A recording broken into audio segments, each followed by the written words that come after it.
आज जो हम टॉपिक स्टार्ट करने वाले हैं वो है कॉस्ट ऑफ कैपिटल। सबसे पहले इस टॉपिक को समझने से पहले आपको एक ये चीज समझनी होगी कि ये कॉस्ट ऑफ कैपिटल जो टॉपिक है, हमारा चैप्टर है पर्टिकुलर, वो किस तरीके से हमें पढ़ना है। तो देखिए, सबसे पहले क्या होता है, हम बिजनेस फाइनेंस में पढ़ते क्या है। बिजनेस फाइनेंस का मतलब होता है कि आपको अपने बिजनेस को रन करने के लिए फाइनेंस की रिक्वायरमेंट है। तो जो फाइनेंस की रिक्वायरमेंट है उसको आप पूरा करते हैं, और कैसे पूरा करना है, कहाँ कहाँ वो इन्वेस्ट करना है, मनी कहाँ से प्रोक्योर करना है, फिर उसको अर्न करना है, तो उसके पास जो प्रॉफिट मिलेंगे उनको कैसे डिस्ट्रीब्यूट करना है, यही सारी चीजें हम क्या देखते हैं, सीखते हैं यहाँ पे बिजनेस फाइनेंस में। तो कॉस्ट ऑफ कैपिटल क्या होता है? कॉस्ट ऑफ कैपिटल वो टॉपिक है, वो डिसीजन है जो हमारा फाइनेंसिंग डिसीजन रहता है। मेन डिसीजन लेते हैं हम तीन। हमारे पास तीन मेन डिसीजन होते हैं, हर बार बोलती हूँ मैं, फाइनेंसिंग डिसीजन। ये आपको बिल्कुल रट जाना चाहिए कि ये हमारे तीन डिसीजन है, क्योंकि ये कोर है। अगर आपको ये चीजें पता होंगी ना, तो आप इजीली क्वेश्चन कर पाएंगे। Second is investing decision, and the third one is dividend decision. इन तीन डिसीजन को ही लेते हैं आप बिजनेस फाइनेंस में, और इन तीन डिसीजन पे ही के बेस पे ही हमारे पास डिफरेंट टॉपिक्स हैं जो निकल के आते हैं। तो फाइनेंसिंग डिसीजन क्या होता है कि आप अपने बिजनेस के लिए कहाँ से फंड लेके आएंगे। तो कहाँ से फंड लेके आएंगे, वो डिफरेंट सोर्सेज होते हैं सोर्सेज ऑफ फाइनेंस। हम कहाँ से पैसा लेके आएंगे, हम इक्विटी से लेंगे, हम प्रेफरेंस से लेंगे, हम डेट से लेंगे, हम इंटरेस्ट लोन लेंगे, ठीक है, लोन लेंगे। ये सारे जो डिफरेंट हमारे पास क्या है, ऑप्शंस अवेलेबल हैं। ये सारे बॉन्ड्स हम इशू कर देंगे, ठीक है। रिटेन्ड अर्निंग्स होंगी। रिटेन्ड अर्निंग्स क्या, हमने पहले से जो पैसा कमाया हुआ है हम उसी का यूज करेंगे। तो ये सारी चीजें, ये क्या है, हमारे पास सोर्स है। अब ये जो सोर्स है, इनको हम कैसे यूज करते हैं? इन सोर्स को यूज करते हैं किस लिए हम, कि अपने बिजनेस में फाइनेंस ले सके, प्रोक्योरमेंट के लिए। प्रोक्योरमेंट मतलब अपने बिजनेस में फाइनेंस लाने के लिए।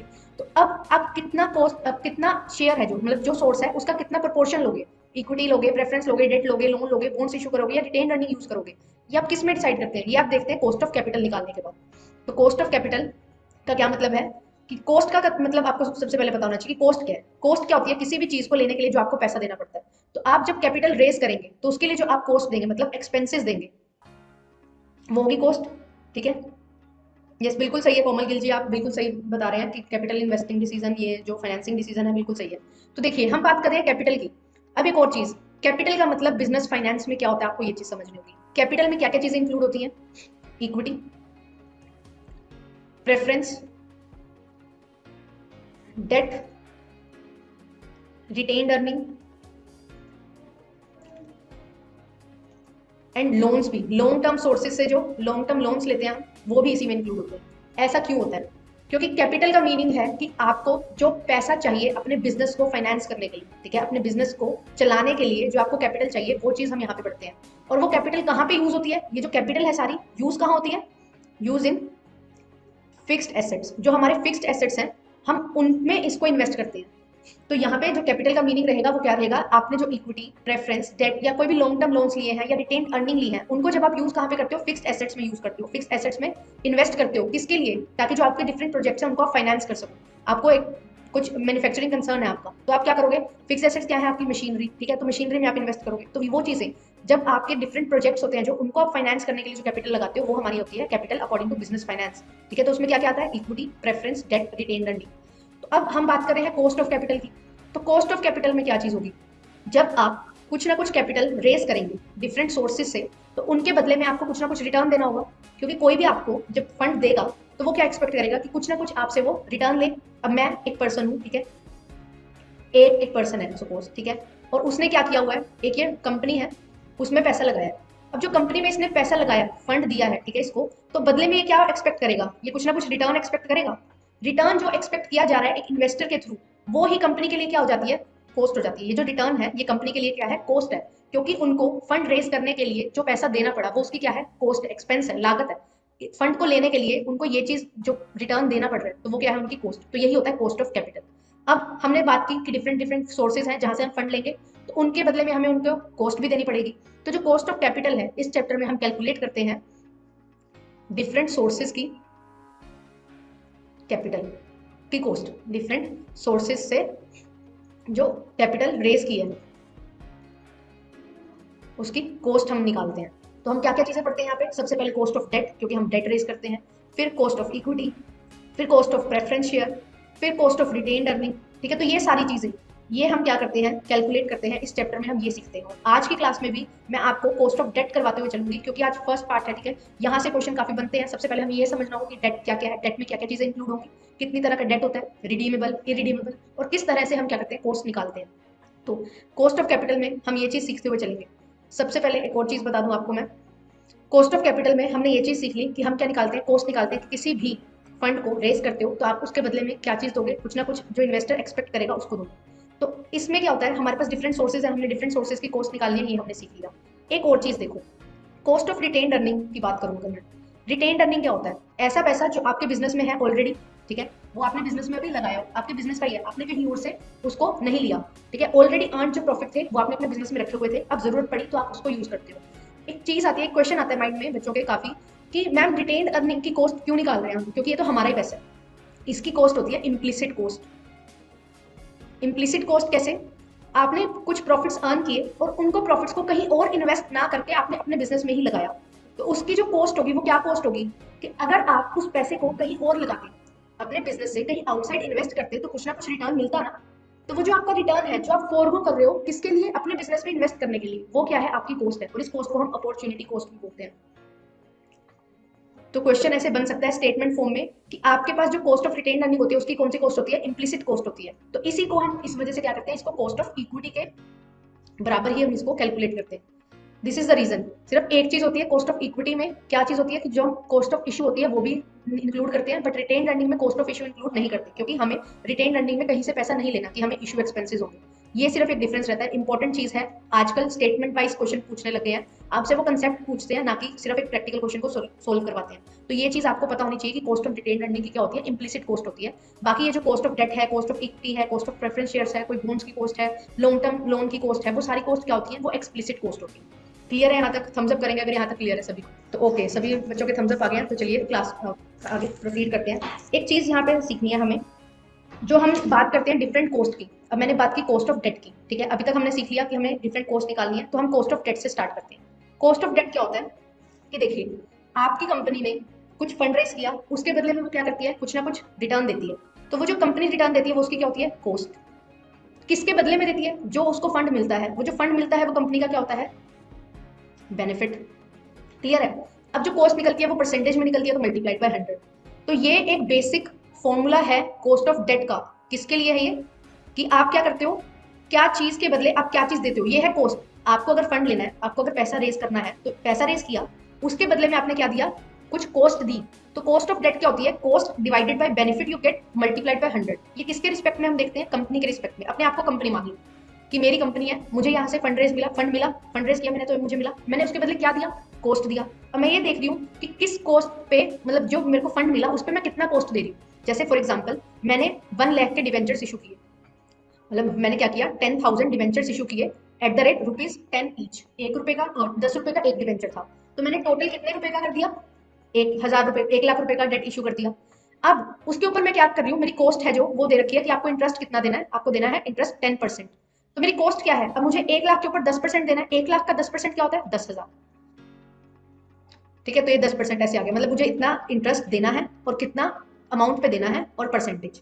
ठीक है, यस। डेट क्या होता है, चीपेस्ट सोर्स होते हैं, क्योंकि हमें टैक्स का एडवांटेज मिलता है। वही टॉपिक अब मैं स्टार्ट करने वाली हूँ। देखिए, एक और चीज आपको बता दूं, ये चीज समझ आ गई कि कॉस्ट ऑफ डेट में क्या करते हैं, कॉस्ट लेते हैं, नीचे बेनिफिट लेते हैं और मल्टीप्लाई करते हैं 100 से। अब एक चीज देखिए, आप क्या करते हैं, जो एक चीज होती है रिडीमेबल डेट, एक होता है इररिडीमेबल।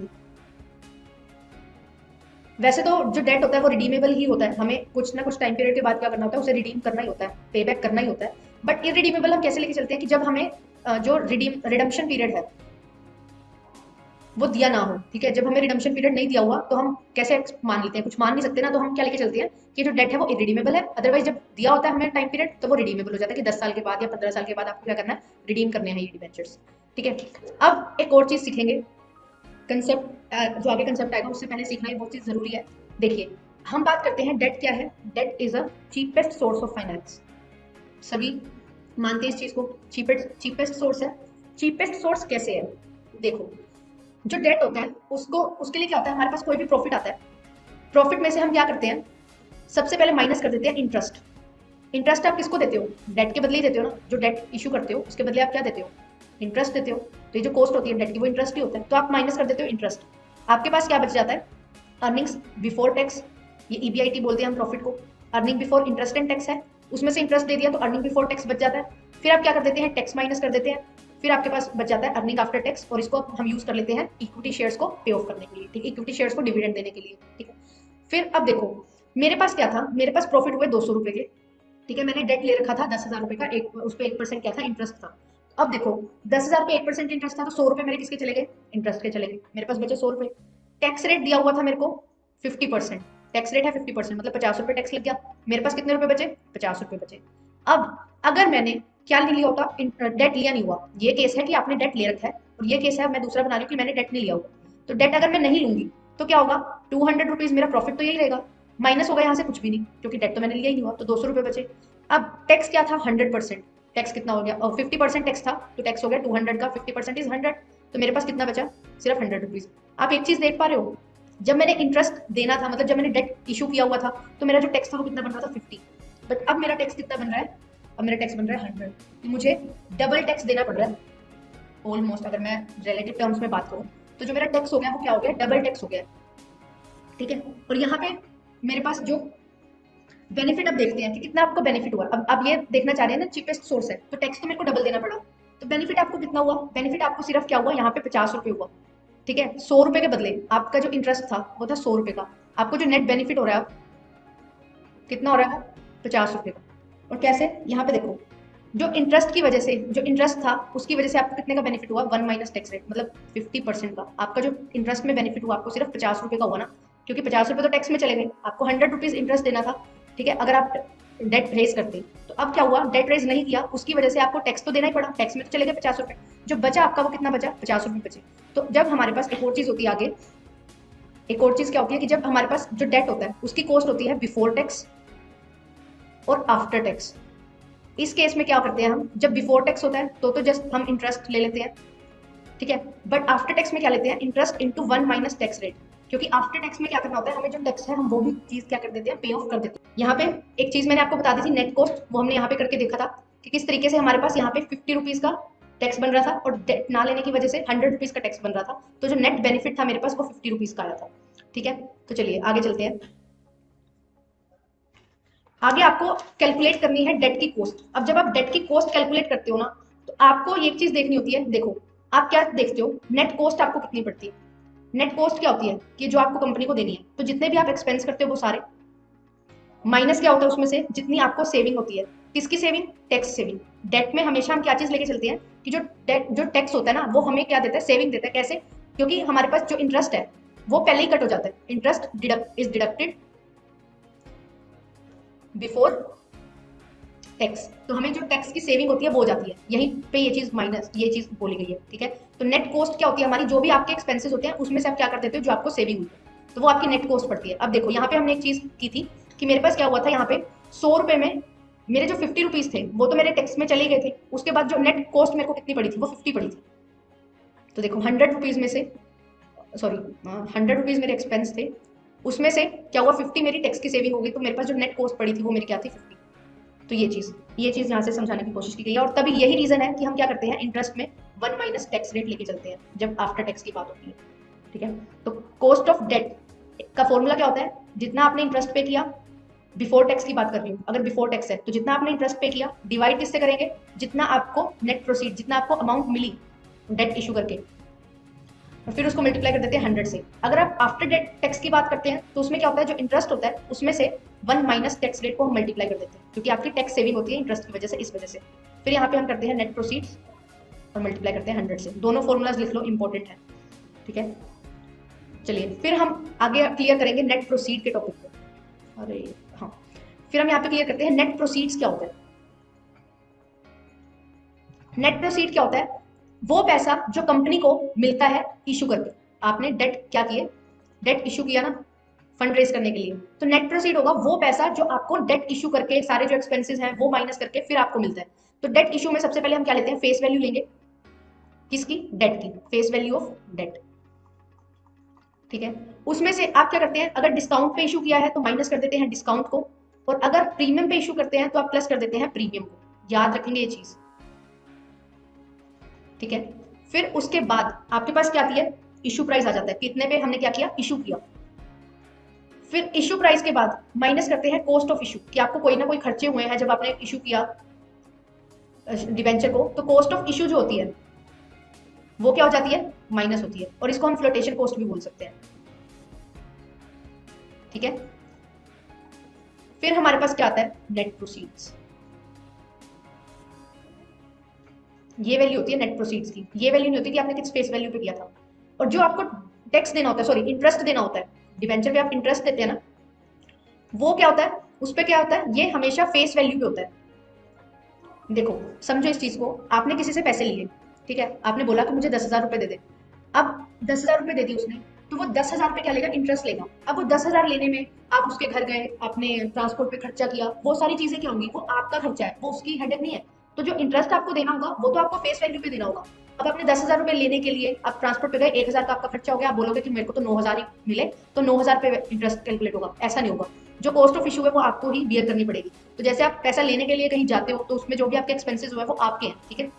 तो इस वजह से जो कॉस्ट ऑफ इशू है वो माइनस होती है नेट प्रोसीड्स में। तो आपको तो अल्टीमेटली वो 9,000 रुपए मिले, बट आपको इंटरेस्ट कितना देना है, वो 10,000 पे देना है। अब सपोज 10,000 का 10% देना था तो 1,000, तो ये चीज आ गई, ये आपका इंटरेस्ट हो गया, ये आपके नेट प्रोसीड्स हो गए, मल्टीप्लाई कर दोगे 100 से तो आपकी वैल्यू आ जाएगी। क्लियर है ये चीज कि हम फेस वैल्यू पे इंटरेस्ट क्यों देते हैं और नेट प्रोसीड्स में हम कॉस्ट ऑफ इशू माइनस क्यों करते हैं, ये क्लियर होना बहुत जरूरी है, क्योंकि यहीं पे कंफ्यूजन हो जाती है, फेस वैल्यू पे ही नेट प्रोसीड्स निकाल देते हैं, वो चीज गलत हो जाती है। क्लियर है यहाँ तक?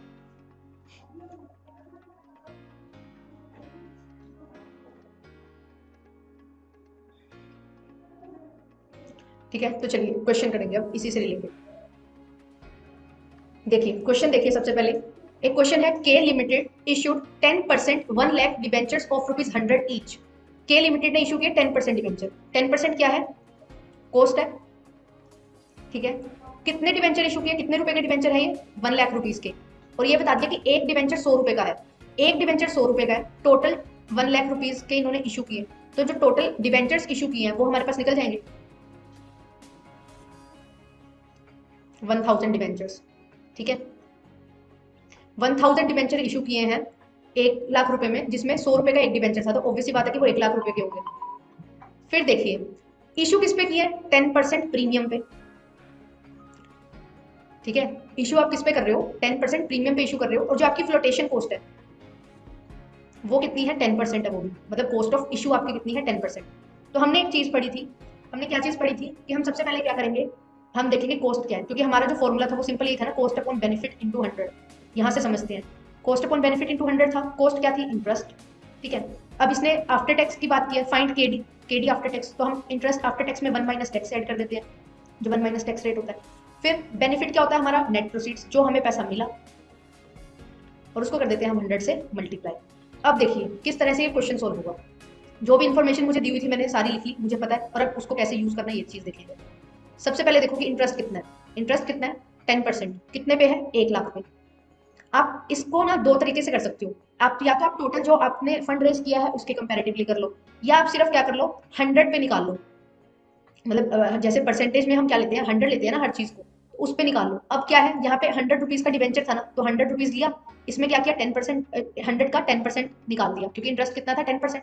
तो 100 का 10% कितना होता है, 10। तो मेरा जो इंटरेस्ट है वो आ गया कि 10 इंटरेस्ट दे रही हूँ, ठीक है।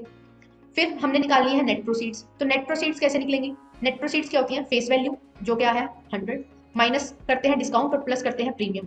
अब मेरे पास प्रीमियम दिया हुआ है तो मैं प्रीमियम को ऐड कर दूंगी, प्रीमियम कितना है, 10%, 100 का 10% इज 10, 110 क्या हो गया, issue price.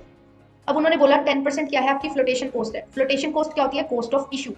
Cost of issue किस पे कैलकुलेट होगी, हमेशा इशू प्राइस पे कैलकुलेट होगी। तो यहाँ पे 10% क्या होगा, 110 का, हाँ जी सभी बताएंगे कि 10% क्या होगा, 110 का 10% 11 होगा। तो इसको जब मैं माइनस करूंगी ये आएगा मेरे पास 99। क्लियर है, ये आ गया 99, ये आ गया मेरे पास नेट प्रोसीड्स। और मुझे चाहिए क्या है,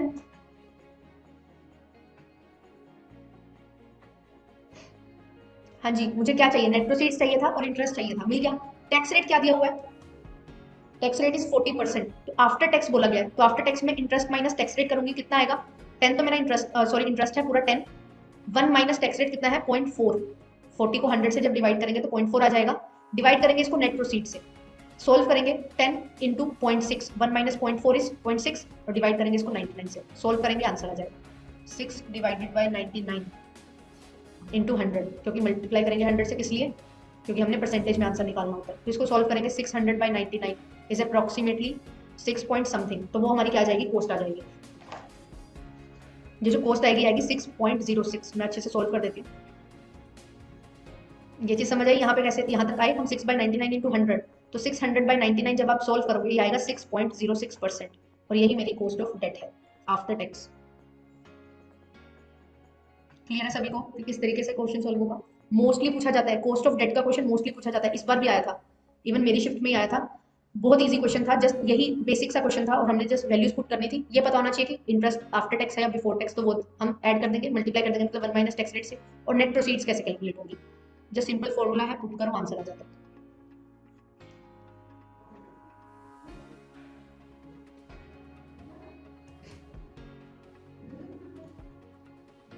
ठीक है, तो चलिए एक और क्वेश्चन सोल्व करते हैं। यहाँ पे कौन सा डेट है, ये डेट है रिडीमेबल। यहाँ पे लाइफ ऑफ डेट दिया हुआ है, मतलब हमें ये पता है कि मुझे कितने टाइम के बाद रिडीम करना है। तो इसका फॉर्मूला समझेंगे सबसे पहले कि किस तरीके से हम इस क्वेश्चन को सोल्व करते हैं। तो देखिए, सबसे पहले जब आपको ये पता है कि आपने रिडीम करना है इसको 10 ईयर्स के बाद, तो आप क्या करना स्टार्ट कर देते हो, आप ये चीज देखते हो कि देखो सबसे पहले फर्स्ट ईयर है जो मैंने इशू किया, जिसमें जो मेरा बेस ईयर होता है, मैं Y0 लिख देती हूँ उसको, बेस ईयर है। वहां पे मेरे पास क्या है, पूरा का पूरा पैसा है। उसके बाद मैं उस पूरे पैसे को यूज कर रही हूँ। फिर जो फर्स्ट ईयर होगा उसका थोड़ा कम यूज करूंगी, क्योंकि मैं क्या कर रही हूँ, रिडीम करना स्टार्ट कर दूंगी। फिर इस तरीके से यहाँ से मैं क्या कर रही हूँ, रिडीम करना स्टार्ट नहीं, मेरा कहने का मतलब है कि आप क्या करोगे, इंटरेस्ट पे करते रहोगे। यहाँ पे आपने कुछ इंटरेस्ट दिया, फिर यहाँ पे आपने कुछ इंटरेस्ट दिया, फिर यहाँ पे कुछ इंटरेस्ट दिया। तो जो आप जैसे जैसे आगे बढ़ते रहते हो अप टू लास्ट ईयर, जितना आपका मतलब यहाँ पे क्या है 10 ईयर्स, वहां 10वें साल तक आप क्या करते रहते हो, पैसे जो इंटरेस्ट है वो पे करते रहते हो, इंटरेस्ट आपका जाता रहता है। तो आप कैसे यहाँ पे सोल्व करोगे क्वेश्चन, तो सबसे पहले इसका फॉर्मूला पता होना चाहिए। तो फॉर्मूला क्या है, कॉस्ट ऑफ डेट का interest into 1 minus tax rate. Tax rate तो आपको कैलकुलेट करना ही है, ठीक है।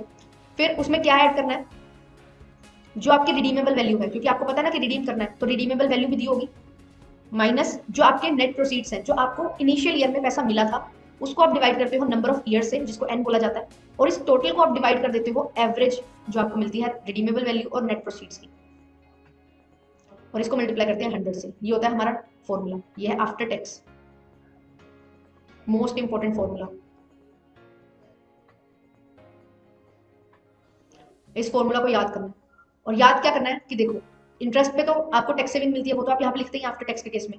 ये क्या है, रिडीमेबल वैल्यू, कि आपने किस वैल्यू पे रिडीम करना है अपने डिवेंचर्स को, और माइनस करना है नेट प्रोसीड्स की आपने कितने ईयर्स में, जब इनिशियल ईयर था, जब आपने इशू किया था, तो तब आपको कितना पैसा मिला था, डिवाइड करके आप उसको नंबर ऑफ ईयर से, कि आपने जो पैसा रिडीम करना है, जो आपको पैसा मिला था, वो जो उसका डिफरेंस है, आपने कितने सालों के लिए उसको यूज किया, जितनी लाइफ होती है, यहाँ पे 10 ईयर्स दिया हुआ है, तो आपने 10 ईयर्स के लिए उसको यूज किया।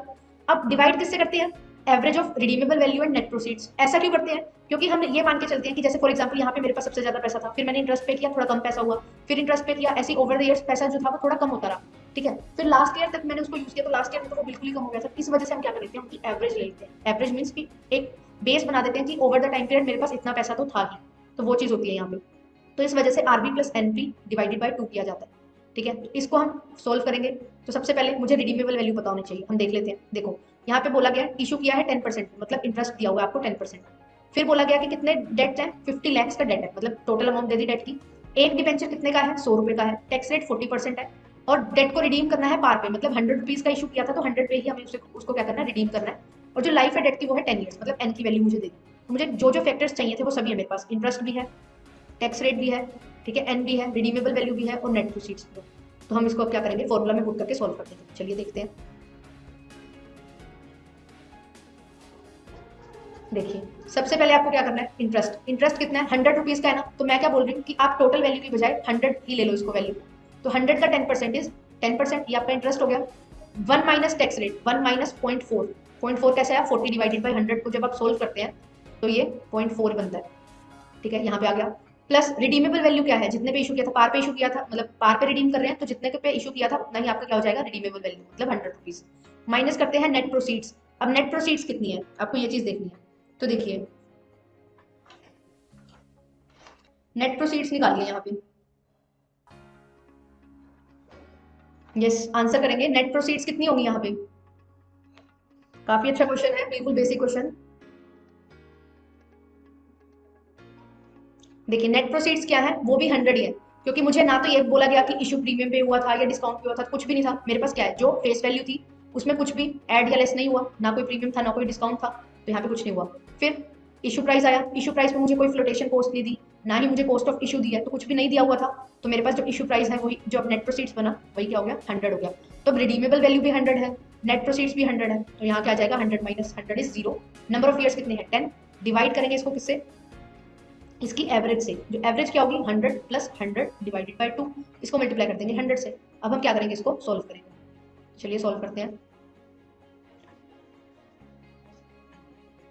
सॉल्व कैसे करेंगे, सबसे पहले 10% इंटू 0.6, यहाँ पे परसेंट लेने की जरूरत नहीं होती, सीधा 10 ले सकते हैं।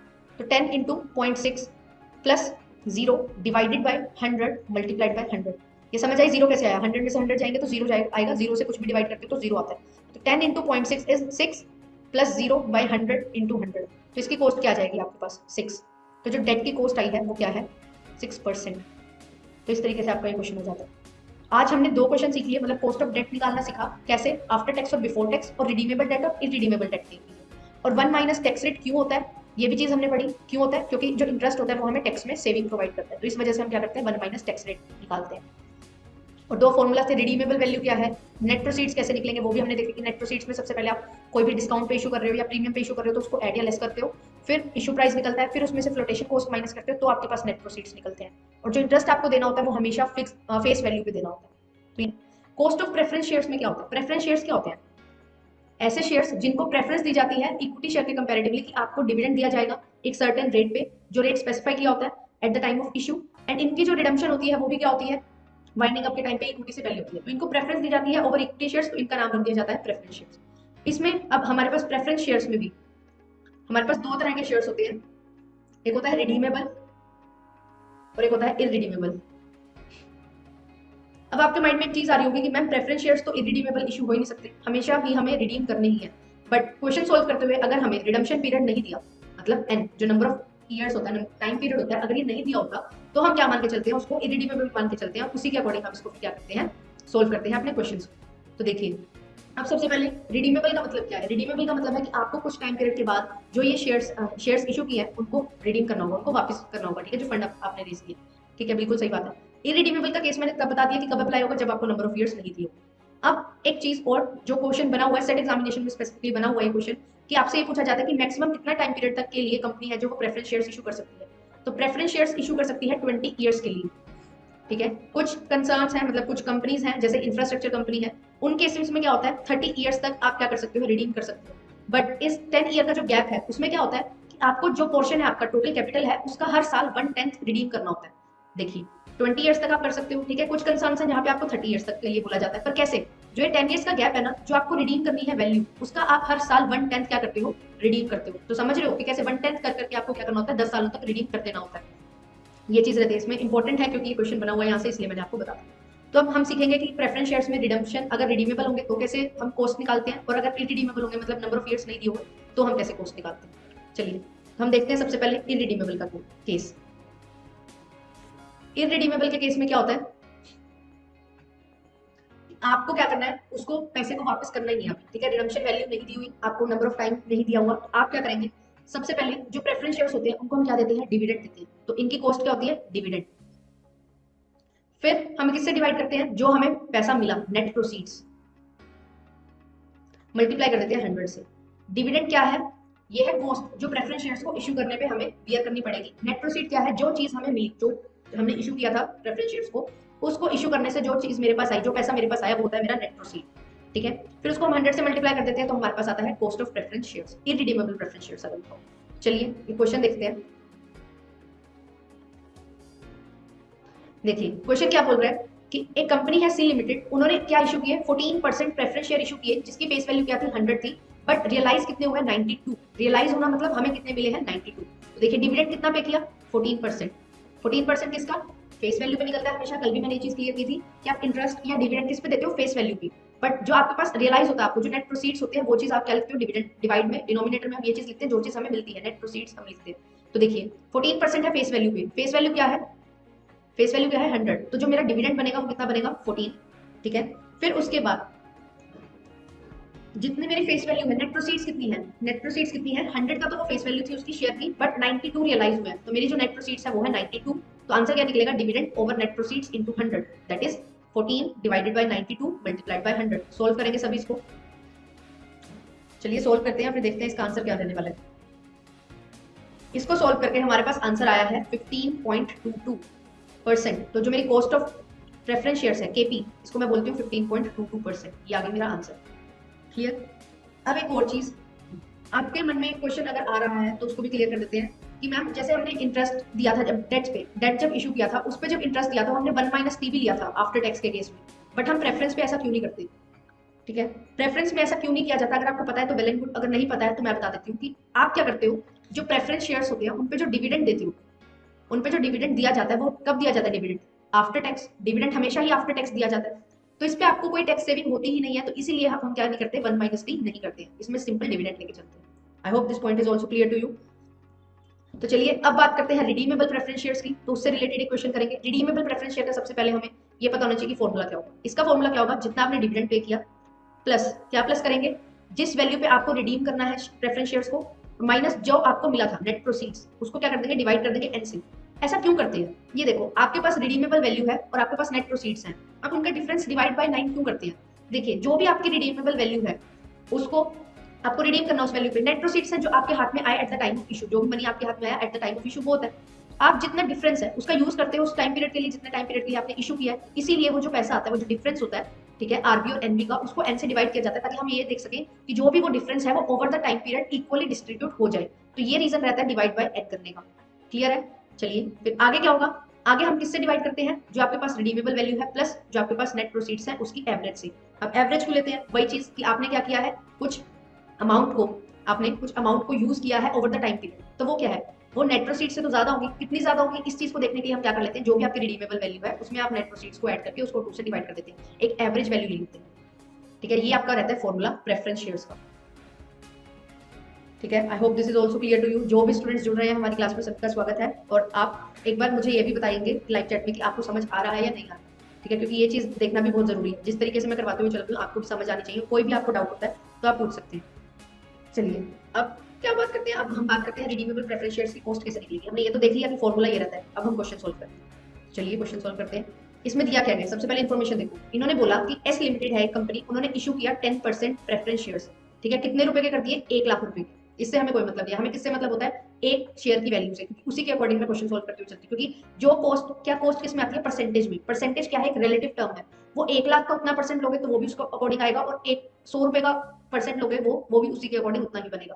तो रिलेटिव टर्म्स है, तो इसलिए मैं क्या करती हूँ, पर शेयर या पर डिवेंचर की वैल्यू निकाल लेती हूँ, और वही सभी जो टोटल कैपिटल रेज की है उसकी कॉस्ट आ जाती है। क्लियर है? तो देखिए अब रिडीमेबल प्रेफरेंस शेयर्स को कैसे हम सॉल्व करेंगे। 10% क्या है, डिविडेंड का रेट है प्रेफरेंस शेयर्स पे। 1 लाख रुपए के प्रेफरेंस शेयर इशू किए हैं, रिपेबल कब है, आफ्टर 10 ईयर्स। मतलब एन की वैल्यू क्या है, 10 है, डिविडेंड का रेट है 10%, एंड क्या दिया हुआ इस पे, फाइंड केपी, हमें कॉस्ट ऑफ प्रेफरेंस शेयर निकालना है। अब ये चीज देखिए, यहाँ पे क्या हो रहा है, मुझे पर वैल्यू दी हुई शेयर की, ठीक है, मुझे टोटल रुपीज दे दिए। तो इस केस में क्या करूंगी, लेट अस अज्यूम कि उसकी जो वैल्यू है वो क्या है, ₹100 पर शेयर है। ठीक है, तो अब क्या होगा, अगर 100 पर शेयर है तो डिविडेंड कितना होगा, डिविडेंड विल बी 100 का 10% इज 10, ये मेरा क्या आ जाएगा, डिविडेंड। क्लियर है, डिविडेंड निकल गया। अब एनपी पता है मुझे। अब मुझे क्या देखना है कि वो जो शेयर था वो किस पे इशू हुआ था, पार पे इशू हुआ था, और रिडीम किस पे हो रहा है, 10% प्रीमियम पे। तो रिडीमेबल वैल्यू क्या हो जाएगी, 100 का 10%, 10, रिडीमेबल वैल्यू क्या हो गई, 100 प्लस 10 दैट इज 110। और जो इशू हुआ है वो पार पे हुआ है, तो नेट प्रोसीड्स कितने होंगे, 100 के अकॉर्डिंग होंगे। ये इन्फॉर्मेशन सारी मेरे पास है, फॉर्मूला में पुट कर दूंगी, आंसर आ जाएगा। तो चलिए फॉर्मूला में पुट कर देते हैं।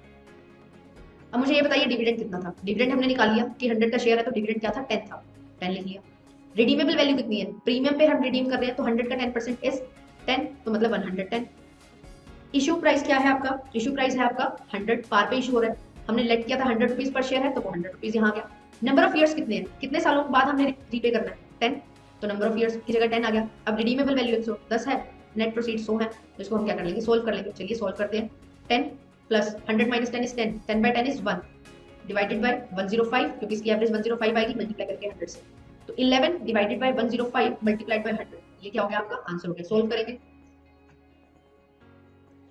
220 by 21 it is 10 point something. ठीक है, आप सोल्व कर सकते हैं, और मैंने सोल्व किया। यहाँ पे जो कॉस्ट आएगी एग्जैक्ट मुझे देखते हैं एग्जैक्ट क्या कॉस्ट होगी, बट 10 पॉइंट समथिंग होगी, क्योंकि 21 से 220 को डिवाइड कर रहे हैं, तो होगी अप्रोक्सीमेटली 10.4, हम 10.48, यस, जो इसको कैलकुलेट करके क्या आएगा, 10.48%। तो ये क्या हो जाएगी, इसकी कॉस्ट हो जाएगी। कॉस्ट ऑफ प्रेफरेंस शेयर निकल गई मेरी 10.48। अब इसमें सेकंड केस भी है। सेकंड केस देखिए, इन्होंने बोला इशू आप कर रहे हो 10% डिस्काउंट पे, बट रिडीम करोगे पार पे। पार वैल्यू क्या है 100, मतलब रिडम्पशन वैल्यू तो मेरी कितनी आ गई, आर भी कितना आ गया 100। इशू किया है 10% डिस्काउंट पे, तो 100 का 10% इज 10, मतलब 100 माइनस 10 इज 90। 90 पे मैंने इशू किया। अब आई वांट कि आप इस क्वेश्चन को सोल्व करें। जो भी स्टूडेंट्स लाइव जुड़े हैं हमारे साथ, जो सेकंड पोर्शन इसका सेकंड पार्ट है उसको आप लोग सोल्व करेंगे। सब चीज दी हुई है, डिविडेंड का रेट दिया हुआ है 10%, रिपेबल टाइम दिया हुआ है 10 ईयर्स, मतलब एन दिया हुआ है 10, और इशू किया है उसने 90 पे और रिडीम कर रहा है 100। तो क्या होगा इसका आंसर?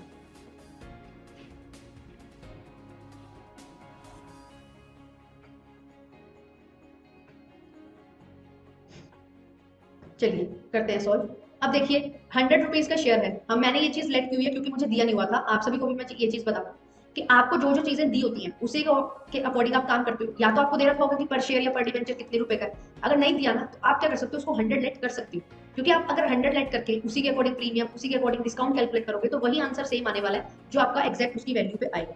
ठीक है, तो देखिए मैंने यहाँ पे 100 लेट कर लिया। मुझे ये दिया हुआ था कि 1 लाख रुपए के प्रेफरेंस शेयर इशू किए, उन्होंने ये नहीं बताया कि एक शेयर कितने का, बट मैंने एक शेयर के अकॉर्डिंग 100 लेट कर लिया। अब उसी के अकॉर्डिंग 10% डिविडेंड है तो यहाँ 10 लगा दिया।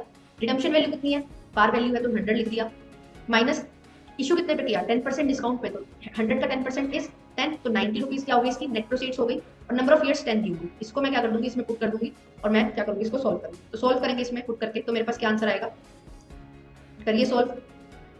यस गाइस, जो भी स्टूडेंट्स हमारे साथ जुड़ रहे हैं वो ट्राई करें एक बार सोल्व करने का, क्योंकि ये जो क्वेश्चन है अगर आप सोल्व करेंगे उसी से ही आपको कॉन्फिडेंस आएगा। कॉस्ट ऑफ कैपिटल बहुत ही इजी चैप्टर है और स्कोरिंग चैप्टर है, और ये बेस बनाता है आपके डिफरेंट जो आने वाले चैप्टर्स हैं उनके लिए।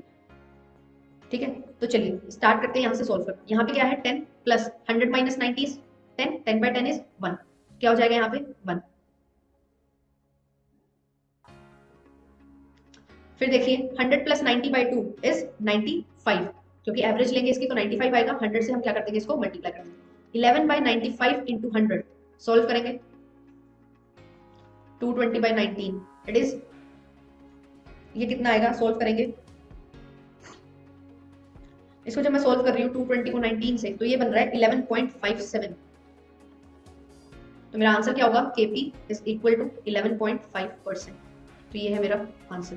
क्लियर, चलिए अब नेक्स्ट की तरफ जाते हैं। हमने डिवेंचर्स की कॉस्ट भी सीख ली, हमने प्रेफरेंस शेयर्स की कॉस्ट भी सीख ली। दोनों क्या थी, सिमिलर थी, बस डिफरेंस क्या था, 1 माइनस टी जो फैक्टर है वो डिवेंचर में तो होता था, 1 माइनस टी हम करते थे आफ्टर टैक्स के केस में, बट प्रेफरेंस शेयर के केस में ऐसा नहीं करते। क्यों नहीं करते, क्योंकि प्रेफरेंस शेयर्स आफ्टर टैक्स की, जो प्रेफरेंस शेयर्स पे डिविडेंड है वो आफ्टर टैक्स पे किया जाता है, तो हमें कोई भी टैक्स सेविंग नहीं होती है इस वजह से। चलिए अब हम बात करेंगे कॉस्ट ऑफ इक्विटी शेयर्स की। कॉस्ट ऑफ इक्विटी शेयर्स सबसे ज्यादा कॉस्ट इसकी होती है, most expensive and at the same time most risky. Risky ज्यादा होता है तभी एक्सपेंसिव भी ज्यादा होता है। जितना ज्यादा रिस्क होता है उतनी ही हाई चांसेस होते हैं कि आप उतना ही रिटर्न अर्न कर पाएंगे, और उतना ही आपको एक्सपेंसिव पड़ेगा, क्योंकि रिस्क आप अगर ज्यादा दे रहे हैं तो एज अ कंपनी आपको उनको रिटर्न भी ज्यादा देना होगा, तो इसी वजह से क्या होता है, एक्सपेंसिव होता है।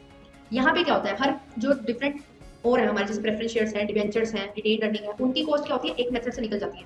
बट इक्विटी शेयर के लिए क्या है, हमारे पास डिफरेंट मेथड्स हैं, डिफरेंट अप्रोचेज हैं, 5 तरह के मेथड्स हैं। पांचों आपको आने चाहिए, एग्जाम्स में पूछे जाते हैं। ये भी पूछा जाता है कि कौन सा जो मेथड है वो ज्यादा अच्छा है। तो अगर आपको रैंकिंग देनी होती है, क्वेश्चन बना था, रैंकिंग वाला क्वेश्चन बना हुआ है कि इन पांचों में से बताइए कि आपका जो इक्विटी शेयर को की कॉस्ट निकालने के लिए जो मेथड है वो सबसे अच्छा मेथड कौन सा है। तो सबसे अच्छा मेथड जो रहता है वो होता है CAPM, this is most popular method. ठीक है, और सीक्वेंस में आया था तो आपको सेकंड मेथड भी पता होना चाहिए। इसके बाद आता है ग्रोथ मॉडल, जिसको हम गॉर्डन मॉडल भी बोलते हैं। ठीक है, ये मॉडल हम डिविडेंड में भी पढ़ते हैं, जब हम डिविडेंड डिसीजन सीखेंगे उसमें भी हम ये मॉडल को पढ़ते हैं। तो ये होता है सेकंड नंबर पे। थर्ड नंबर पे आता है हमारा अर्निंग ग्रोथ मॉडल। ठीक है, फोर्थ नंबर पे फिर हमारा आता है डिविडेंड यील्ड और फिर अर्निंग यील्ड। ये हमारी सीक्वेंस रहती है। क्लियर है, क्वेश्चन बना हुआ है इसीलिए ही बताया जा रहा है, ध्यान से आप लोग इसको समझेंगे। तो चलिए अब टर्न बाय टर्न हम सीखते हुए चलेंगे कि किस तरीके से इक्विटी शेयर्स के फॉर्मूलाज बनते हैं, यहाँ पे डिफरेंट जो मेथड्स हैं उनका यूज करके। फर्स्ट मेथड क्या है, डिविडेंड यील्ड रेशो। तो इसको सीखेंगे सबसे पहले, डिविडेंड यील्ड रेशो। नाम से आपको क्या पता लग रहा है, डिविडेंड का नाम आ रहा है, यील्ड मतलब कितना डिविडेंड होगा, ठीक है, इशू करने से, उसकी हमने रेशो देखी है। रेशो किसके कंपैरेटिव, जो आपकी नेट प्रोसीड्स होगी। नेट प्रोसीड्स इसमें क्या होती है, मार्केट प्राइस पर शेयर। ठीक है, और डिविडेंड क्या होता है, कितना आप डिविडेंड दे रहे हैं, आप एक शेयर पे कितना डिविडेंड दे रहे हैं, वो चीज हम यहाँ पे मेजर करते हैं। तो DPS divided by MPS multiplied by 100, ये चीज होती है। डीपीएस क्या होता है, इसमें जो आपने डिविडेंड पे किया, इसको डी नोट से भी हम डिनोट करते हैं। एमपीएस हमारा क्या होता है, जो मार्केट प्राइस चल रहा है शेयर का, और इसको क्या कर देते हैं 100 से, इसको P0 से भी नोट कर देते हैं कि आपको कितना पैसा मिल रहा है प्रोसीड्स। ठीक है, तो इस तरीके से हम सोल्व करते हैं। क्वेश्चन देखते हैं इसका। क्वेश्चन मैं आपको डिक्टेट करती हूँ, आप लोग सभी सॉल्व करेंगे, ठीक है। मैं लिख देती हूँ क्वेश्चन। देखिए इसमें क्वेश्चन है R limited issued, R limited ने क्या किया, इशू किया 10,000 इक्विटी शेयर्स को। 10,000 इक्विटी शेयर्स इशू किए हैं। एक इक्विटी शेयर है 10 रुपीज का, ऑफ रुपीज 10 ईच। एंड उसके बाद जो डिविडेंड दिया जा रहा है, डिविडेंड डिक्लेयर क्या है, एट द रेट ऑफ 20%। 20% का डिविडेंड दिया जा रहा है, तो हमें के फाइंड करनी है, मतलब कॉस्ट ऑफ इक्विटी फाइंड करनी है, ठीक है। एंड एमपीएस आपको कितना दिया हुआ है, मार्केट प्राइस पर शेयर इज ₹50। तो सॉल्व करेंगे तो देखिए अब मेरे पास क्या है, इशू कितने शेयर हुए 10,000, एक शेयर कितने का है 10 रुपए का है, डिविडेंड कितना दे रहे हैं 20%। तो सबसे पहले तो मैं डिविडेंड निकाल लूंगी, डिविडेंड कितना होगा 10 का 20% इज ₹2, तो 2 रुपए डिविडेंड मुझे मिल रहा है पर शेयर, ठीक है। डीपीएस हमें एक लेना होता है, डिविडेंड पर शेयर लिया। मार्केट प्राइस पर शेयर मुझे दिया हुआ है 50, मुझे क्या करना है, बस फॉर्मूला में पुट किया और आंसर निकाल लें। आंसर क्या आएगा ₹4। क्लियर है, 4% क्या है आपकी इक्विटी शेयर की वैल्यू है, कॉस्ट है इक्विटी शेयर की। समझ आया कि डीपीएस और एमपीएस क्या है, कि आप कितना डिविडेंड देते हो और आपका मार्केट प्राइस क्या है, जो मार्केट प्राइस है उस पर जितना आप डिविडेंड देते हो। डिविडेंड हमेशा कैलकुलेट किस पे होगा, फेस वैल्यू पे, ये चीज याद रखनी है। इंटरेस्ट भी फेस वैल्यू पे कैलकुलेट होगा, डिविडेंड भी हमेशा। बट मार्केट प्राइस पर शेयर क्या होता है, वो डिफर करता है। फेस वैल्यू क्या होता है, वो वैल्यू जिसपे आप क्या करते हो, इशू करते हो शेयर। मार्केट प्राइस तो काफी ज्यादा हो सकता है, क्योंकि प्रीमियम पे भी आप इशू करते हो, ओवर द टाइम पीरियड आपकी मार्केट में ग्रोथ होती है, तो आपका जो मार्केट प्राइस पर शेयर है वो फ्लक्चुएट करता है। बट फेस वैल्यू क्या रहती है, सेम रहती है। तो हमें जो डिविडेंड देना है वो हमेशा फेस वैल्यू पे दिया जाता है, ठीक है। आप सुनते हो कभी कभी, जैसे कि कोई एमआरएफ है, इसके शेयर तो कितने थाउजेंड का एक शेयर होता है, बट ये थोड़ी होता है कि वो कितने थाउजेंड्स पे आपको 2% या 1% देंगे। अगर इतना देने लगती है तो उनकी कॉस्ट काफी ज्यादा आ जाएगी। पर फेस वैल्यू क्या होती है, एमआरएफ का शेयर सपोज कर लो कि आप क्या है 50 के है, मतलब एग्जैक्ट नहीं है ये, सपोज करने को बोलते हैं, बट फेस वैल्यू क्या है उसकी 1K। तो आपको जो डिविडेंड मिलेगा ना वो 1K पे मिलेगा, वो 50K पे नहीं मिलेगा, ठीक है। आई होप क्लियर है ये चीज भी। चलिए आगे चलते हैं। सेकंड मेथड है हमारा, सेकंड मेथड देखते हैं। Second method is earning yield ratio या अर्निंग प्राइस मेथड। ये कैसे होता है, अर्निंग प्राइस मेथड। चलिए इसको सॉल्व करेंगे। इसमें क्या लेते हो आप, इसमें आप देखते हो कि आप जितना अर्न कर पा रहे हो ना, अर्निंग पर शेयर, उसको आप कंपेयर करते हो मार्केट प्राइस पर शेयर से। उसमें आपने देखा था कि आप कितना डिविडेंड डिक्लेयर करते हैं, कितना डिविडेंड देते हैं एक शेयर पे। यहाँ पे आप देखते हैं कि कितना आप अर्न कर पाते हो, क्योंकि अर्निंग कैपेसिटी ज्यादा होती है। ऐसा जरूरी नहीं होता ना कि आपने जितना अर्न किया आप सारा का सारा एज अ डिविडेंड दे रहे हो। आप क्या करते हैं, रिटेन अर्निंग भी रखते हैं उसमें से। तो सेकंड मॉडल में ये बोला गया कि जो आप इक्विटी शेयर की कॉस्ट निकालते हो ना, वो आपको अर्निंग पे निकालनी चाहिए, क्योंकि अर्निंग ही तो है एक्चुअल की, जो आपने अर्न किया उस पैसे को यूज करके। बट अगर आप डिविडेंड पे निकालते हो तो ये है कि आप कितना डिविडेंड पे करते हो। तो उसकी एक ड्रॉबैक थी, इस वजह से अर्निंग पर शेयर मेथड आया। देखिए अर्निंग पर शेयर में क्या है कि आपको कितना अर्न हुआ। फॉर एग्जाम्पल आपको बोला गया कि अर्निंग हो रही है आपकी 10% की, ठीक है। तो आप 10% की अर्निंग हो रही है, तो एट द रेट 100 रुपीज का प्रेफरेंस इक्विटी शेयर है, तो 10% की अर्निंग हो रही है, मतलब ईपीएस कितना है 10। एमपीएस आपको दे दिया सपोज 100, एमपीएस 100 है, तो इसको 100 पुट करेंगे और वैल्यू पुट करेंगे फॉर्मूला में, आंसर आ जाएगा कितना आएगा 10%। क्लियर, अर्निंग पर शेयर से कैसे होता है क्वेश्चन, क्लियर है, ठीक है। तो चलिए अब थर्ड मेथड पे जंप करेंगे। थर्ड मेथड क्या बोलते हैं, थर्ड मेथड इसी का ही एक एक्सटेंडेड वर्जन है। जो हमारा फर्स्ट मेथड है उसी का ही क्या है, एक्सटेंडेड वर्जन है। थर्ड मेथड आपको दिखा भी देती क्या है, डिविडेंड ग्रोथ मॉडल।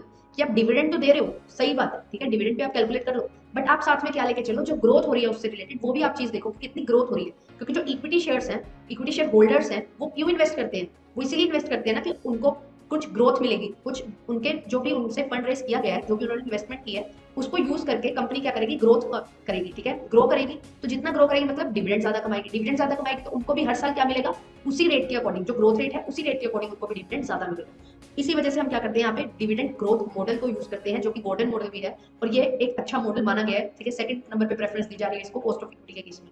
तो यही रीजन रहता है कि जो आपके पास ग्रोथ हो रही है आप उसको भी लेके चलो, क्योंकि इक्विटी शेयर होल्डर्स है वो क्यों इन्वेस्ट करेंगे, उनको एक तो ये भी चीज है, आपको पता है कि उनको डिविडेंड मिलेगा या नहीं मिलेगा ये श्योरिटी नहीं है, बट फिर भी उन्होंने इन्वेस्ट किया है। क्यों इन्वेस्ट किया है, क्योंकि उनके पास एक चीज है, ग्रोथ प्रोस्पेक्ट है।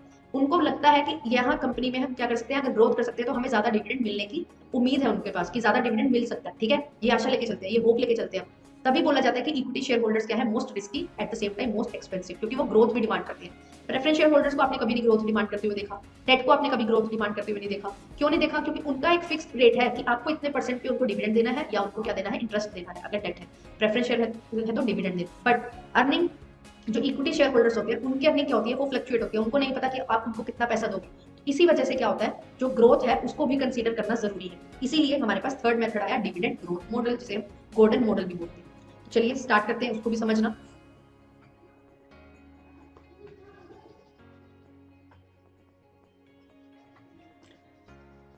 उस केस में क्या दिया होगा आपको, साथ में ग्रोथ भी दी होगी, और एक और चीज होती है आपके पास, एक चीज होती है डिविडेंड दिया हुआ है, ठीक है, डिविडेंड डिक्लेयर्ड, ये चीज बोल दी, तो वो होता है आपका करंट बेस ईयर का डिविडेंड, मतलब लास्ट ईयर का डिविडेंड, जिसको हम D0 बोलते हैं। ये अगर बोला हो आपको कि डिविडेंड डिक्लेयर्ड, ये बता रही हूँ, वर्डिंग बता रही हूँ कि क्या वर्डिंग होती है, ठीक है। D1 क्या होता है, एक्सपेक्टेड डिविडेंड, कि आप कितना डिविडेंड एक्सपेक्ट कर रहे हो। एक्सपेक्टेड डिविडेंड का मतलब कि फ्यूचर में आपको कितना डिविडेंड मिलेगा, मतलब क्या है इसमें कि आपको जितना डिविडेंड मिल रहा है वो तो मिलेगा, प्लस क्या मिल रहा है आपको, ग्रोथ मिल रही है। किस पे ग्रोथ मिल रही है, जो आपको ऑलरेडी डिविडेंड मिल रहा था। तो ये होता है D1, और यहाँ से आप D1 का फॉर्मूला भी निकाल सकते हैं, वो क्या होता है, D0 इंटू 1 प्लस G, जितना आपको ग्रोथ रेट दिया हुआ है उसके अकॉर्डिंग। क्लियर है, यही चीज है जो आपको काम आएगी। हेलो SSG, आज आप काफी लेट हो गए हैं क्लास में, चलिए कोई नहीं। मैंने अभी प्रेफरेंस शेयर की कोस्ट निकालना सिखा दिया, और 2 मेथड हमारे हो चुके हैं इक्विटी शेयर की हम कैसे कोस्ट निकालते हैं, देख लीजिएगा, काफी इंपॉर्टेंट क्लास है आज की, क्योंकि यहाँ से क्वेश्चन बनेगा पक्का 100%। थर्ड मेथड हम सीख रहे हैं डिविडेंड ग्रोथ मॉडल, ठीक है, डिविडेंड ग्रोथ मॉडल सीख रहे हैं।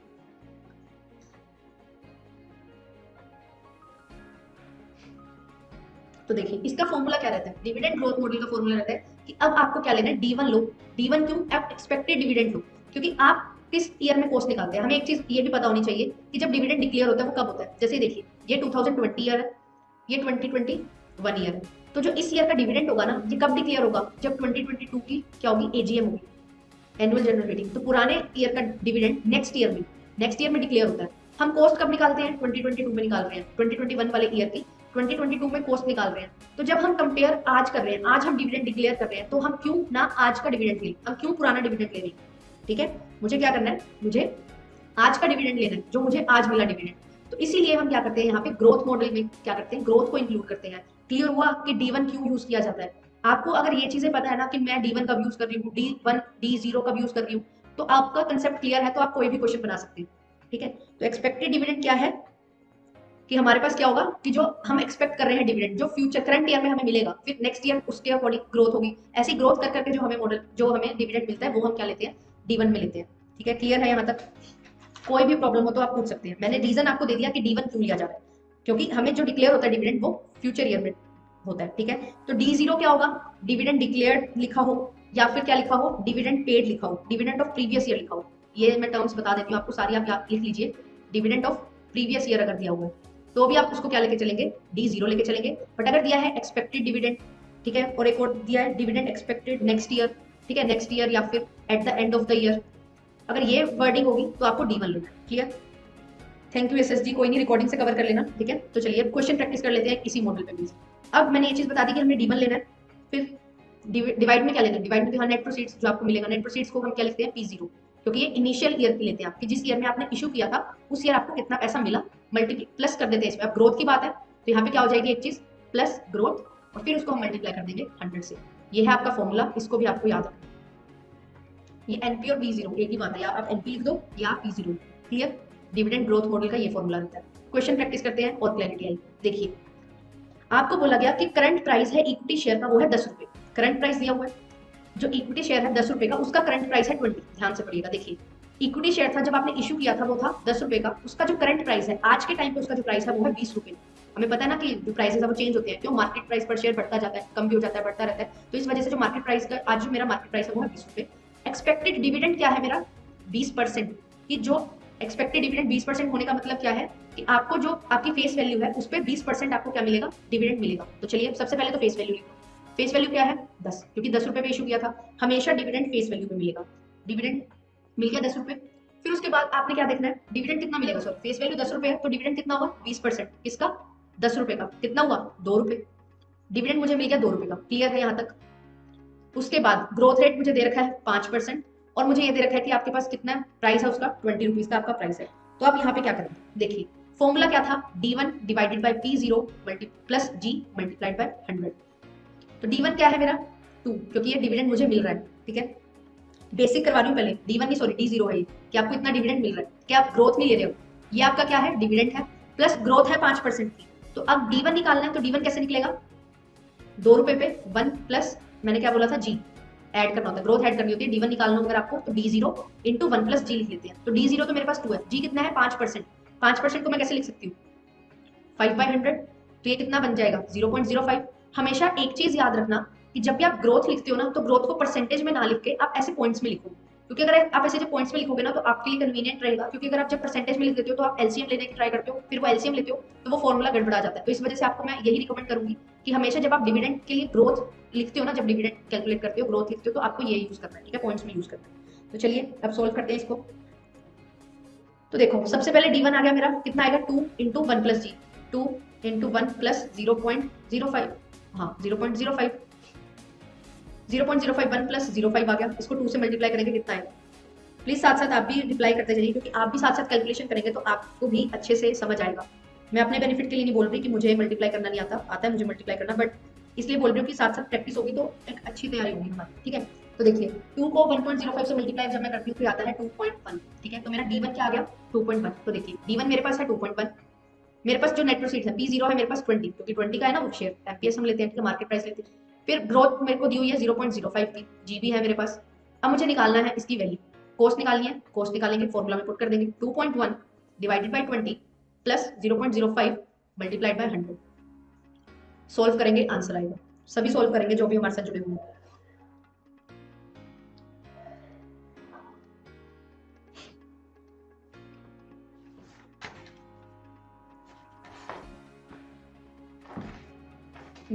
तो इसको सॉल्व करके जो आंसर आएगा वो आएगा मेरा 15.5%। तो जो कॉस्ट ऑफ इक्विटी हुई वो हुई मेरी 15.5%। अब एक और रीजन दूं कि हम ग्रोथ क्यों लेके चलते हैं, क्योंकि इक्विटी शेयर होल्डर है वो तो एक्सपेक्ट करेगा कि उसको हाई रिटर्न मिले, रिटर्न हाई ज्यादा कम मिलेगा जब उसको ग्रोथ दिखेगी। वो इन्वेस्ट भी इसीलिए करता है इक्विटी में क्योंकि उसको ग्रोथ दिखती है कि ग्रोथ हो सकती है, मेरे ही चांसेस हैं, जो भी ग्रोथ से प्रॉफिट होगा वो मुझे मिलेगा। अगर हम इनको ग्रोथ ना दें, ठीक है, हम पुराने वाले फॉर्मूला से करें तो क्या होगा फिर, जैसे 2 है 2 को ही ले लिया और फिर नीचे लिखा 20 और मल्टीप्लाई कर दिया इसको 100 से, तो इनकी कॉस्ट क्या आ रही है 10%। अब देखो ग्रोथ के साथ इनको 15.5% का रिटर्न मिल रहा है, विदाउट ग्रोथ इनको सिर्फ 10% का रिटर्न मिल रहा है। तो कोई इक्विटी शेयर में इन्वेस्ट करेगा, अगर वो मिल ही नहीं रहा रिटर्न तो इक्विटी में क्यों इन्वेस्ट करेंगे, फिर तो किसी और में भी कर सकते हैं, प्रेफरेंस में कर सकते हैं, डेट में कर सकते हैं, चीपेस्ट सोर्स, कंपनी के लिए भी फायदा और क्या है इन्वेस्टर्स को भी फायदा कि हमें रिटर्न तो मिल ही जाएगा। तो क्यों किया जाता है इक्विटी में इन्वेस्ट, इसलिए किया जाता है ताकि उनके पास क्या है अर्निंग प्रोस्पेक्ट है, वो अर्न करने की उनकी क्षमता है कंपनी की, और कंपनी को भी एक सिक्योर पैसा मिल जाता है कि हाँ मेरे पास ये पैसा तो रहेगा ही ओवर द लाइफ, ठीक है। तो इसीलिए हम क्या करते हैं कॉस्ट ऑफ इक्विटी को डिविडेंड ग्रोथ मॉडल से हम उनको पे ऑफ करते हैं, ताकि वो भी क्या रहे खुश रहे और इन्वेस्ट करते रहे, अपना जो पैसा उन्होंने इन्वेस्ट किया वो बना रहे और भी लोग हैं वो क्या हो परसुएड हो फिर उससे, या फिर मतलब उनका भी इंटरेस्ट आए कि इक्विटी में हमें इन्वेस्ट करें। तो ये एक लॉजिक है, ठीक है। चलिए आगे चलते हैं, फोर्थ मॉडल देखते हैं। फोर्थ मॉडल हमारा क्या है अर्निंग ग्रोथ मॉडल। इसमें क्या है आप क्या करते हो जितना आप अर्न कर रहे हो उसको फिर ग्रोथ में देखते हो, सेम वही है जैसे इसका था, जैसा डिविडेंड ग्रोथ मॉडल था इसमें D1 ले रहे थे, यहाँ पे हम अर्निंग वाले में क्या ले लेंगे E1 ले लेंगे। E1 क्या होता है 1 प्लस E0, ठीक है, सेम वही रहता है, जितनी आपको अर्निंग दे रखी होगी करंट ईयर की उससे आप क्या करोगे जितनी ग्रोथ रेट दे रखा है वो ले लोगे। देखिए E0 1 प्लस G ये रहता है, क्लियर।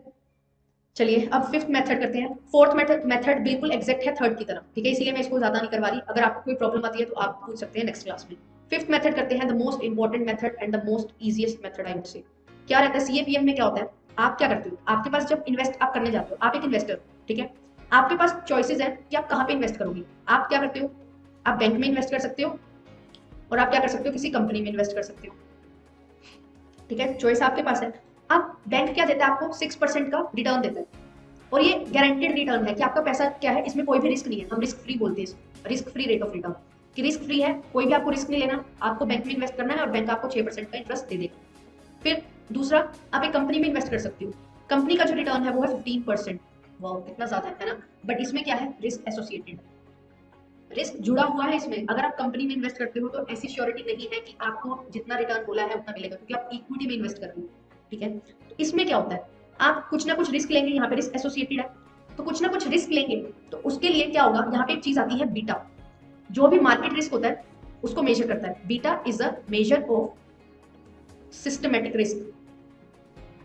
सिस्टमैटिक रिस्क मतलब जो सिस्टम में रिस्क है, सिस्टम मींस जो मार्केट में रिस्क है, तो मार्केट रिस्क क्या होता है सिस्टमैटिक रिस्क होता है, ठीक है। वो क्या होता है हर किसी के लिए है वो रिस्क, ठीक है, ऐसा नहीं है कि आप इन्वेस्ट करोगे तो आपके लिए वो रिस्क नहीं है, मैं इन्वेस्ट करूंगी तो मेरे लिए नहीं है, कोई और पर्सन करेगा तो उसके लिए रिस्क है, नो, सभी के लिए वो रिस्क क्या करता है लाई करता है, तो इसीलिए उसको बोलते हैं सिस्टमैटिक रिस्क। वो सिस्टम में, मैंने किस तरीके से याद किया था, मैंने ऐसे याद कर लिया था कि उस सिस्टम में ही रिस्क है, तो systematic risk, system means market, ठीक है, तो मार्केट रिस्क आता है इसमें। तो मार्केट रिस्क ये ना कंपनी कहाँ ऑपरेट कर रही है, मार्केट में ऑपरेट कर रही है, तो वहां पे क्या है, कुछ ना कुछ रिस्क है। सबसे पहले इसका वो जो फॉर्मूला है वो समझना जरूरी है। सीएपीएम में क्या होता है कि आपको कुछ ना कुछ risk free rate of return तो मिलता ही है। अगर आप किसी कंपनी में इन्वेस्ट ना करके बैंक में इन्वेस्ट करते तो आपको ये श्योर था कि 6% का रिटर्न आपको मिलेगा, वो तो मिलना ही चाहिए। आप क्या एक्सपेक्ट करोगे कि वो तो मिलना ही चाहिए। प्लस जितना मैं मार्केट में जो रिटर्न है वो, और जितना risk free rate of return है, मतलब जो एक्स्ट्रा रिटर्न मैं लेने जा रही हूँ, कितना इसमें एक्स्ट्रा रिटर्न, 15 माइनस 6, 9% का एक्स्ट्रा रिटर्न है कि मुझे 9% का फायदा हो रहा है बैंक में इन्वेस्ट ना करके। तो 9% का जो मेरा फायदा है उसको लेने के लिए मैं कितना रिस्क ले रही हूँ, बीटा। तो बीटा यहाँ पे आ जाता है। बीटा की वैल्यू होती है 1, 2, 3, 1.5, 2.5, जितना भी हो सकता है। एक क्या है, इसकी वैल्यू रहती है। उसी के अकॉर्डिंग क्या है, ये रिस्क फैक्टर है। किस लिए, जो मुझे मार्केट का प्रीमियम लेना है। रिस्क प्रीमियम को लेने के लिए मुझे जो रिस्क लेना पड़ता है उससे मैं क्या कर देती हूँ, मल्टीप्लाई कर देती हूँ। प्लस आर एफ क्यों होता है कि मुझे risk free rate of return इतना तो मिलना ही चाहिए, क्योंकि अगर मैं कहीं भी इन्वेस्ट करूंगी तो मुझे 6% का तो इंटरेस्ट मिल रहा है, 6% का तो रिटर्न मिल रहा है। बैंक में इन्वेस्ट करके कोई भी मुझे वो नहीं है, क्या नहीं है, रिस्क नहीं लेना पड़ रहा, 6% का रिटर्न मिल रहा है। बट मैं क्यों जा रही हूँ कंपनी की तरफ, क्योंकि मुझे एक्सेस रिटर्न मिल रहा है। एक्सेस रिटर्न मतलब मार्केट प्रीमियम, यहाँ पे हम बोल सकते हैं रिस्क प्रीमियम, जो मुझे 9% का मिल रहा है। अब उस वो किस पे डिपेंड करता है, वो रिस्क पे डिपेंड करता है। और रिस्क को कौन मेजर करता है, बीटा मेजर करता है। आई होप ये चीज आपको क्लियर हो गई है। मोस्ट इंपॉर्टेंट चीज है, कंसेप्ट समझना जरूरी है कि क्यों हम इस चीज को लेके चलते हैं, कैसे ये फॉर्मूला बना है। क्लियर, तो देखिए अब क्वेश्चन दिया हुआ है वो देखते हैं। अब है ट्रेजरी बिल। ट्रेजरी बिल क्या होता है, गवर्नमेंट की सिक्योरिटी है, मतलब आपको कोई भी रिस्क नहीं लेना पड़ रहा। अगर आप यहाँ पे इन्वेस्ट करते हो तो आपको 8% का रिटर्न मिलेगा। मार्केट में कितना रिटर्न मिल रहा है आपको, 15%। जो मार्केट में रिटर्न है, जैसे किसी कंपनी में इन्वेस्ट कर दिया या कहीं और इन्वेस्ट कर दिया जहां पे आपको रिस्क लेना पड़ रहा है, तो वो रिटर्न है 15%। आपको कॉस्ट ऑफ इक्विटी कैलकुलेट करनी है। अगर बीटा की वैल्यू 1 है तो, और 1.5 है तो, 1 वाला मैं करवाती हूँ, 1.5 होमवर्क है। सभी बच्चे जो भी रिकॉर्डिंग से कवर करेंगे या जो अभी देख रहे हैं वो सभी बच्चे कमेंट में आंसर देंगे इसका कि सीएपीएम को जब हम कैलकुलेट करेंगे और बीटा की वैल्यू क्या होगी, 1.5 होगी। आंसर आना चाहिए। मैं आपको 1 से करके दिखाती हूँ। तो देखिए फॉर्मूला क्या है हमारा, risk free rate of return plus beta into difference of market return and risk free rate of return. इसको डिफरेंस को हम बोलते हैं रिस्क प्रीमियम। क्लियर, तो चलिए यहाँ पे सोल्व करते हैं। 8% को तो आपको रिटर्न मिल ही रहा है, 8 प्लस रिस्क ले रहे हैं आप कितना, 1, बीटा की वैल्यू है 1, कितने पे, 15 माइनस 8 पे, जो एक्सेस आपको इंटरेस्ट लेना है, जो एक्सेस रिटर्न चाहिए आपको। 8 प्लस 1 इंटू 7, 8 प्लस 7 इज 15%। तो ये हो गई हमारी कॉस्ट ऑफ इक्विटी 15%। क्लियर, चलिए अब जो होमवर्क है वो आपको 1.5 से करना है। ठीक है, सभी बच्चे जो भी इसको देखेंगे, रिकॉर्डिंग देखेंगे या अभी देख रहे हैं, तो प्लीज कमेंट में आंसर दीजिएगा। क्लासेस इंटरेक्टिव रहेंगी तो मेरा भी मन करेगा कि मैं और ज्यादा से ज्यादा अच्छी तरह से आपके लिए कंसेप्ट लेके आऊँ, ताकि आप उसको समझो और अप्लाई करो और एग्जाम में उसको अच्छे से क्वेश्चन को कराओ, अटेम्प्ट कराओ। ये भी पीवाईक्यू है, ठीक है, कुछ ऐसे ही नहीं मैं लेके आ रही, प्रीवियस ईयर में पूछा गया तभी आपको करवाया जाए। आई होप सीएपीएम का भी लॉजिक आपको पता लग गया कि कैपिटल एसेट प्राइसिंग मॉडल में हम किस तरीके से कॉस्ट ऑफ इक्विटी निकालते हैं। ठीक है, ये इसका लॉजिक है कि आपको जो रिस्क आप लेते हो, एडिशनल रिस्क लेते हो, उस पर जब आप रिटर्न एक्सपेक्ट करते हो तो वो चीज़ है। ठीक है, तो हो गई है हमारी क्लास आज की एंड। एक चीज़ रह गई है, retain earning. Yes, again important concept. आपने ये चीज सुनी है कि जो कॉस्ट ऑफ इक्विटी होती है ना, उसी की तरह हम कॉस्ट ऑफ रिटेन अर्निंग को कैलकुलेट करते हैं। रीजन पता है आपको कि ऐसा क्यों होता है, आज मैं बताती हूँ आपको। रीजन बीइंग कि जो भी पैसा है वो क्या होता है, हमें ये चीज पता है, आपकी जो भी अर्निंग्स होंगी उसमें से आप पहले क्या कर देते हो, माइनस कर देते हो इंटरेस्ट, जो कौन ले जाता है, डेट पे लगता है। फिर आपके पास कोई भी जो अर्निंग बचती है, अर्निंग बिफोर टैक्स, आप उसमें से क्या कर देते हो, टैक्स माइनस कर देते हो। फिर आपके पास अर्निंग आफ्टर टैक्स बचती है, उसमें से आप प्रेफरेंस डिविडेंड माइनस कर देते हो, जो प्रेफरेंस शेयर होल्डर्स ले जाते हैं। अब जो पैसा बचता है वो होता है money for equity share holders. तो कायदे से वो इक्विटी शेयर होल्डर्स को मिलना चाहिए था, बट क्या कंपनी सारा पैसा इक्विटी शेयर होल्डर्स को देती है, नहीं देती। वो क्या करती है, कुछ पैसा रिटेन कर लेती है, कुछ पैसा कंपनी में रख लेती है। उस केस में क्या होता है, तो ये जो पैसा था वो एक्चुअली किसको बिलोंग करता था, इक्विटी शेयर होल्डर्स को। मिला नहीं किनको, इक्विटी शेयर होल्डर्स को। तो कितना रिटर्न इस पे लगाया जाएगा कि यहाँ ये चीज देखी जाती है कि अगर इक्विटी शेयर होल्डर्स को हम पैसा नहीं दे रहे, था तो ये इक्विटी शेयर होल्डर्स का, तो कायदे से मिलना भी इक्विटी शेयर होल्डर्स को चाहिए था। तो इस पे जब कॉस्ट निकाली जाती है तो वो भी एग्जैक्टली इक्विटी शेयर होल्डर्स के ही अकॉर्डिंग निकाली जाती है। दिस इज द रीजन कि क्यों हम कॉस्ट ऑफ इक्विटी और कॉस्ट ऑफ रिटेन अर्निंग को इक्वल मानते हैं। आई होप आज क्लियर हो गया आपका ये चीज भी कि क्यों कॉस्ट ऑफ इक्विटी से हम कंपेयर करते हैं रिटेन अर्निंग को। अब देखिए एक चीज आती है, कॉस्ट ऑफ रिटेन अर्निंग क्या होती है, लेस होती है देन कॉस्ट ऑफ इक्विटी। अब ऐसा क्यों होता है, इसका भी कंसेप्ट समझा देती हूँ। एक्सक्यूज मी, देखिए ऐसा किस लिए होता है कि जो आपकी कॉस्ट ऑफ रिटेन अर्निंग है ना, उस पर जो कॉस्ट ऑफ इशू होती है, कॉस्ट ऑफ इश्यूज होती है, वो माइनस नहीं होती। वो माइनस क्यों नहीं होती, हमें ये चीज पता है। कॉस्ट ऑफ रिटेन अर्निंग क्या है कि आपके पास पैसा पड़ा है, आप उसको यूज करते हो, तो आपके पास जो ऑलरेडी पैसा पड़ा है उसके ऊपर आपको कॉस्ट ऑफ इशू लगाने की जरूरत होती है, कुछ इशू करना पड़ता है, उसको नहीं करना पड़ता। तो दैट इज द रीजन कि कॉस्ट ऑफ इशू क्या हो जाती है, यहाँ पे माइनस नहीं। अब एक चीज देखो, हमने फर्स्ट क्लास में, मतलब कल वाली क्लास में भी सीखा था कि जब हम नेट प्रोसीड्स निकालते हैं, तो हम क्या करते हैं, फेस वैल्यू लेते हैं, प्लस या माइनस कर देते हैं। अगर वो प्रीमियम या डिस्काउंट पे इशू होता है, इशू प्राइस आ जाता है, माइनस कर देते हैं cost of issue. Cost of issue करके जो हमारा नेट प्रोसीड्स होता है वो क्या हो जाती है, उसकी वैल्यू क्या हो जाती है, कम हो जाती है। अब जो नेट प्रोसीड्स होती है वो जाती है डिनोमिनेटर में। तो डिनोमिनेटर में जब कम वैल्यू जाएगी तो आंसर क्या आएगा, ज्यादा आएगा। अगर डिनोमिनेटर में ज्यादा वैल्यू जाएगी, ठीक है, अगर यहाँ पे क्या होगा, ज्यादा होगा वैल्यू, तो जो वैल्यू आएगी हमारी इसको सोल्व करके वो क्या आती है, कम आती है। तो यही रीजन है नेट प्रोसीड्स क्या रहते हैं यहाँ पे, कम रहते हैं, सॉरी ज्यादा रहते हैं। इसकी वजह से जो कॉस्ट ऑफ रिटेन अर्निंग आती है वो क्या आती है, मेरी कम आती है।